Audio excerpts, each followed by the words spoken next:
What is up, Waffle Gang? I do hope you are well. My name is Mark, and today we're covering some r/am I the butthole.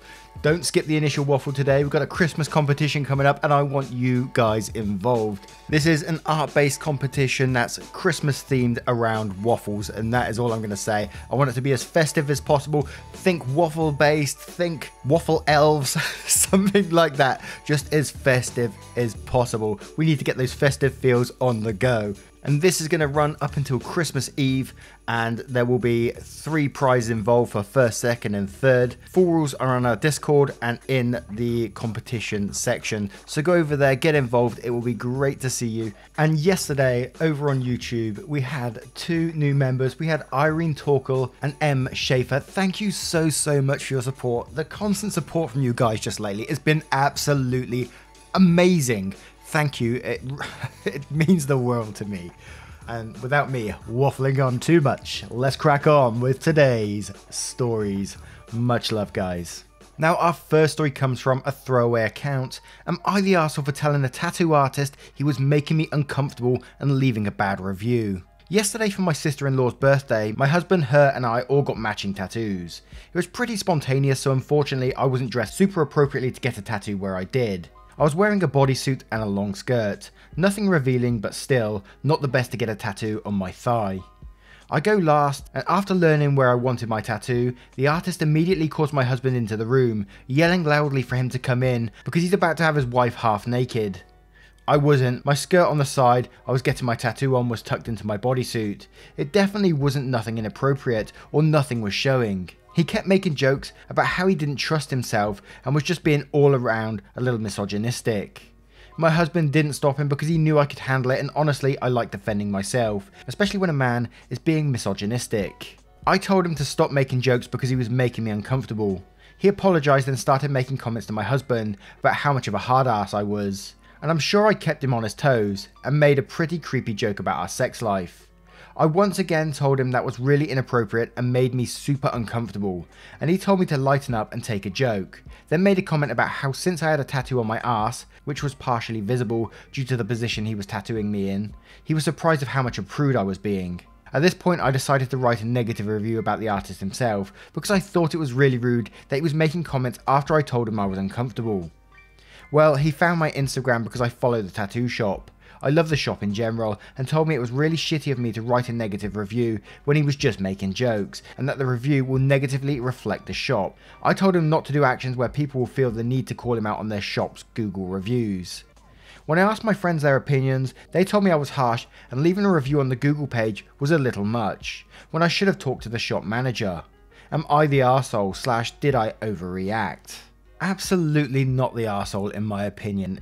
A lot of people are afraid to go into tattoo parlors to get tattoos done anyway because of the pain and stuff like that, and very nervous to do so. So to come into someone cracking jokes like that is absolutely awful. No one should be made to feel that way when they're having a tattoo done, and joking that he wouldn't be able to control himself. That wouldn't make me feel absolutely creeped the fuck out if someone was tattooing me and they said that. What's going through their head? It may be a joke, but it's still totally inappropriate. And Google reviews, that's what they're for. You wasn't lying in the Google review, you weren't making it up, that's what happened, so it's on them. Someone that is working there who's got that kind of mindset, so absolutely call them out. Maybe you should call them out, talk to the manager too, to maybe take this one step further, absolutely. And Zookeeper Page says, not the arsehole, you gave him the chance to correct his behaviour and he didn't, so he's paying the consequences.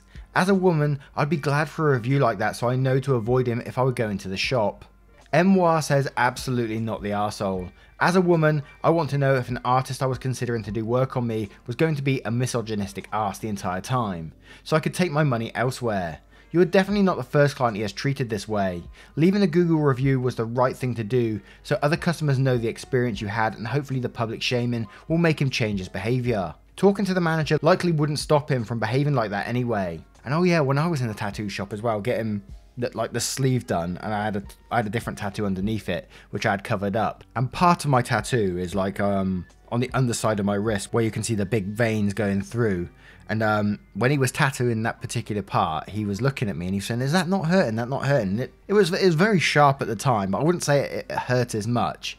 And I said, no, not really. And then he pushed the needle in further to try and actually make it hurt. And I said, dude, what the fuck you doing? And he found that funny and he thought that was a joke. And I was like, you're trying to cause me pain as a joke, man. And I mean, luckily it was like on the last part of the tattoo, so I only had to grin and bear it for another half an hour. But yeah, it was a very, very awkward scene after that, and I wasn't impressed. Totally went off on one of my stories again, forgive me. Candyland Canada says, not the arsehole. Why are women so often told it's their fault that they are offended by sexist, inappropriate comments because they can't take a joke? Why should they have to put up with this crap? You told him that you're upset, told him to stop, but he kept at it. If the negative review reflects poorly on the shop and on him, then so be it. Talking to the manager would have likely had little effect. Good for you for not letting this go undressed. Now I'm going to turn this one to you guys. What would you do in that situation if you was getting a tattoo done and the tattoo artist was making inappropriate comments? How would you handle it? Would you feel too uncomfortable to say anything in that moment? Let me know in the comments below, and don't forget to vote on that poll in the description for story 1. Now our next story is from Son and Wife Problems. Am I the arsehole for not allowing my wife to send our son away for what he said to her? 2 weeks ago, my wife's parents passed away in a car accident. Her father was 65 and her mother was 63. My wife has been completely devastated since. She is an only child and was extremely close to her parents. They were wonderful people, and I also grieve their loss. The issue of this post stems from our son. Our son is 15 and has been pretty unempathetic to his mother. He's fairly introverted and started pulling away from his grandparents and us at 13, and now spends most of his time playing video games.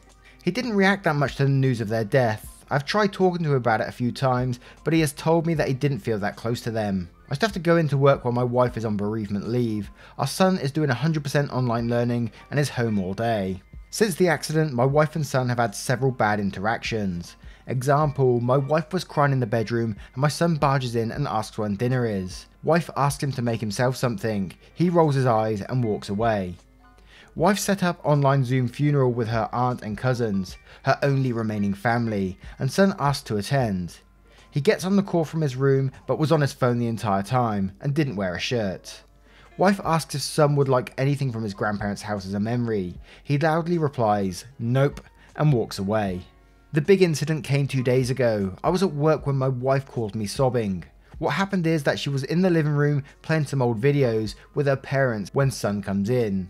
He asks to use the TV to play a video game and she says to give her an hour. She then asks him to join her.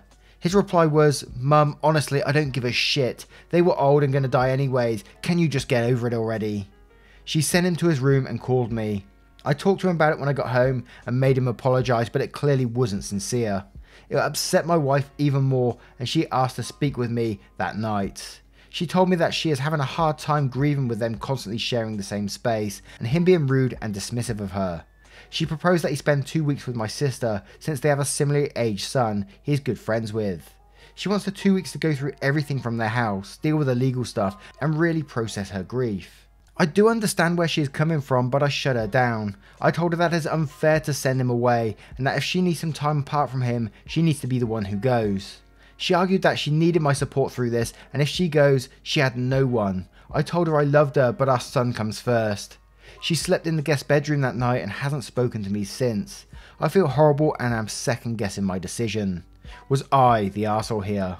Now, I know the son is 15 and he's a teenager and probably going through a lot of emotions and things like that, but it's no excuse for the way he's treating OP's wife in this situation. There's clearly something deeper going on here. So I'm not gonna totally bash on this teenager. I know what he's saying is absolutely disgusting and he probably does deserve some sort of punishment for it, right?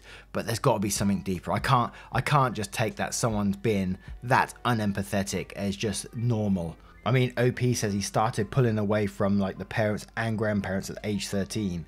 Why? Why did he start pulling away? There's too many questions there. But let's have a look at the wife who's just lost her parents a couple of weeks ago. Both parents, imagine how traumatic that would be for both parents to just instantly be killed just like that. Absolutely horrific. So I've got to say that OP is definitely the arsehole in this situation. Definitely for letting the son get to this point where he is now, you know. I just can't believe that the son's issues have just turned up in these last couple of weeks. It must have been before, and why hasn't therapy been sought before if he's been this way, you know? And as always, I might be totally wrong in saying that. I'm just throwing my opinions out there, you know. But OP is definitely the arsehole for not taking the son away when she requested it. She requested something very logical, I think, in that opinion, to get the paperwork done, to process her grief and all that sort of stuff, for her to be able to grieve properly. And as we always say, we know the grieving process is a very personal journey, and that's the way she needs to deal with it. That's the way she's requested it, and you're refusing it, saying your son comes first, when you know how he's being to the wife. Let's have a look at the comments below to see what they say. A girl named Sue says, "You're the arsehole. Your wife lost both her parents at the same time and is suggesting the person disrespecting her grieving process go have a sleepover with a cousin. He's not exactly being punished here. She needs to mourn, and your son is not only ignoring her needs, he's being very cavalier about the death, making it harder for your wife. At 15, surely you must understand that it's hard to lose a family member.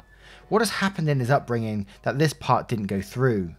You say your son comes first. What I don't get is, how is this a competition? You're feeling A-OK son gets to spend time with a cousin, or your wife gets to hear all about how her son doesn't give a shit about her parents or her. It's like comparing hitting on your funny bone and having a cardiac arrest. Sure, you can check out the damn elbow, but maybe the cardiac patient needs more help here. And by the way, I don't assume your son is okay. He's probably feeling very confused and has no clue how to handle it. You should probably get him some help.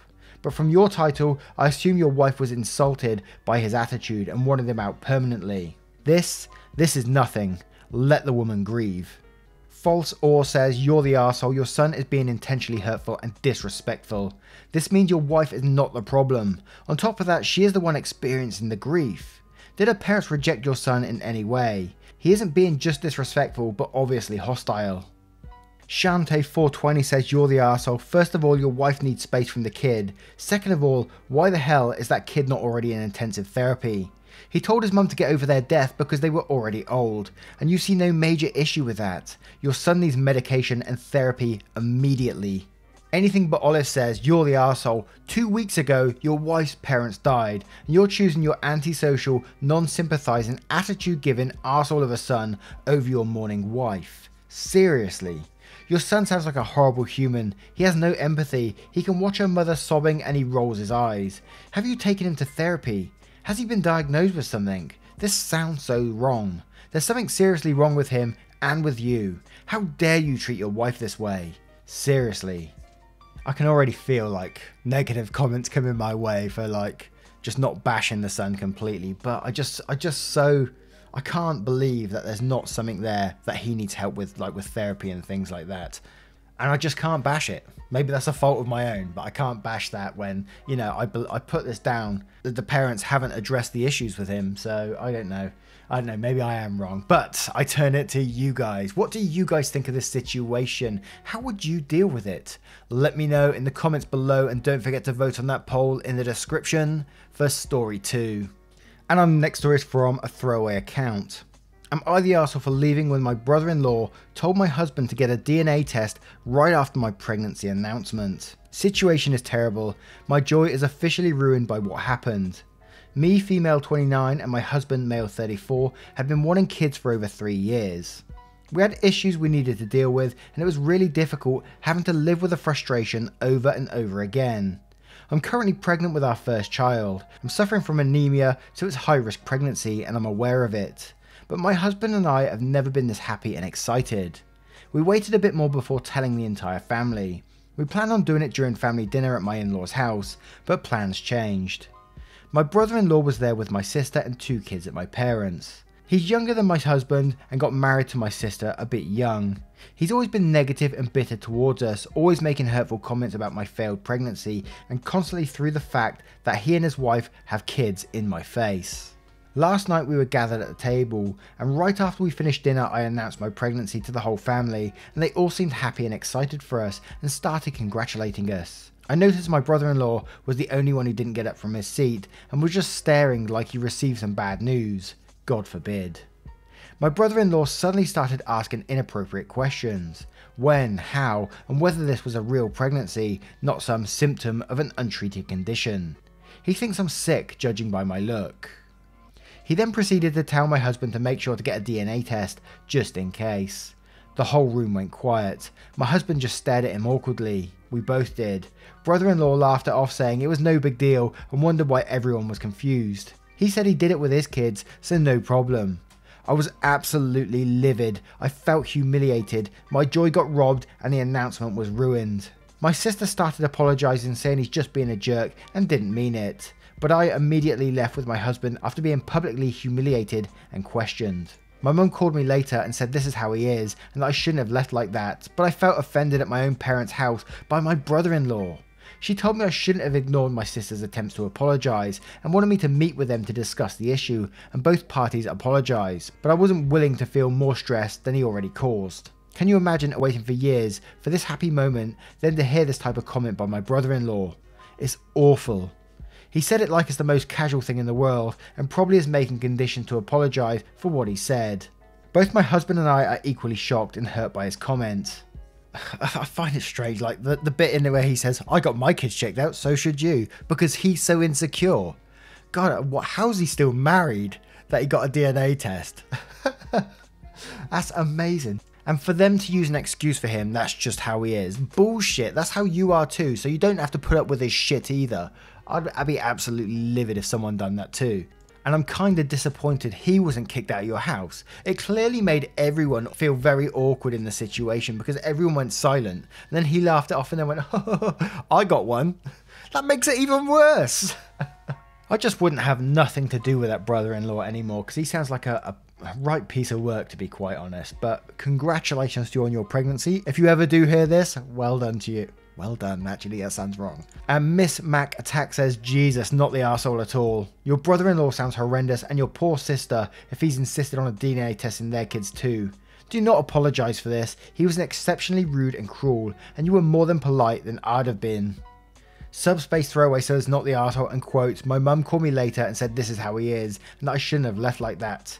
And then said, leaving when someone says something like that is just how I am.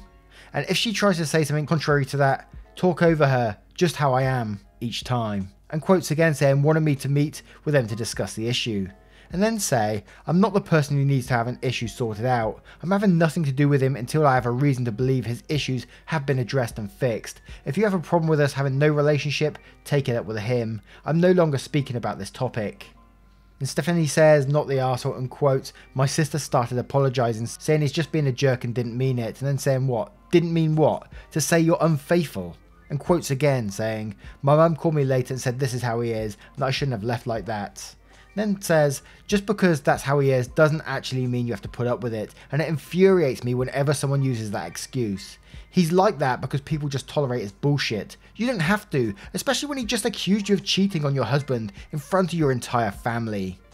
Now, I turn it to you guys. What would you do in this situation? Say if you was OP, you just announce your pregnancy and then you get called out like that. How would you deal with it? Would you just leave? Would you backchat him? How would you deal with it? I'd love to know. Let me know in the comments below, and don't forget to vote on that poll in the description for story 3. And our next story comes from a throwaway account. Am I the arsehole for not telling my sperm donation recipient I had a growth hormone treatment as a kid? My parents are both tiny. My mum is like 4'10" and my dad is like 5'4", and I was in something like in the first percentile for height as a kid, so my parents decided to give me growth hormone treatment. I ended up being average male height as an adult, 5'10". I donated sperm to an acquaintance a few years ago. I'm not at all involved in her or in her son's life, besides receiving health updates every few months. In the last update, she and her spouse reported that their son is very small for his age, 3rd percentile for height at 5 years old, and their paediatrician said that if he does not see a growth spurt within a couple of years, growth hormone treatment should be something to consider. The parents are surprised at this because the mum is well above average height for a woman. I would estimate she is around 5'8". I wrote back them saying there is nothing to be concerned about because I had growth hormone treatment as a kid, so their child's height is in line with my genetics. I told them it worked well for me, so it's definitely something I endorse if they're worried about their child being undersized. The parents are both furious at me for not disclosing this beforehand, and said they would not have asked me to donate if they had known this ahead of time. I was never asked this in the fertility clinic's lengthy screening process, and it was honestly something I never even thought to bring up.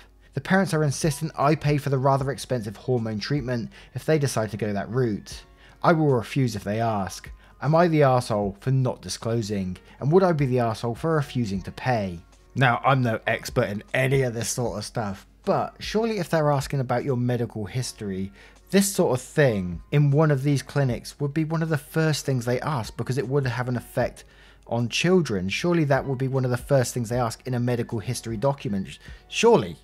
Or am I totally wrong there? If I was to say that, and yes, they did ask about your medical history and you just didn't disclose it, and you knew about it, you knew what you've been through growing up, then that would make you the arsehole. But I'm just basing that on that. But let's have a read of some of the comments straight away, because I'm sure some of these people are going to know. Sin Alva says, you're the arsehole for seemingly lying about all of this. I was never asked this in a fertility clinic's lengthy screening process. And then says, you're not an expert on genetic screening, and there were experts involved here, so clearly the blame for ball dropping does not lie with you.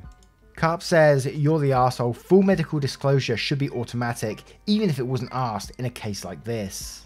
808Q says, you're the arsehole. I very much doubt they never asked. They routinely ask sperm donors to list every medical diagnosis, surgery, treatment, etc., and growth hormone treatment will qualify. Growth hormone therapy is used to treat a diagnosed growth hormone deficiency. They also ask for a family tree, including height, weight, age, eye color, medical issues, etc., so your parents' heights should have been listed. And then most of the comments all talk about this whole the medical history thing and saying, you know, this should have been disclosed, because in sperm donation and stuff like that, they always talk about family trees and your own parents and things, and so they should have known the heights and stuff. But what do you guys think of this story? Do you think OP should have to pay if he was asked about the history and didn't disclose it? Do you think he should have to pay for the growth hormone treatment? Let me know in the comments below, and don't forget to vote on that poll in the description for story 4. Once again, guys, thank you for being here today. You are truly, truly appreciated. And as I said, we are launching that Christmas competition right today. Tapping on the desk right here. We're launching it today. So come get involved in there. It's a very Christmassy based one. It's going to be judged on basically festive feels. So it doesn't matter if you're a fantastic artist or you're not a good one. Just get involved and get that Christmas feel going. That's what it's all about. Let's do this. And thank you for being here today, and I will see you in the next one. Much love to you guys. Goodbye.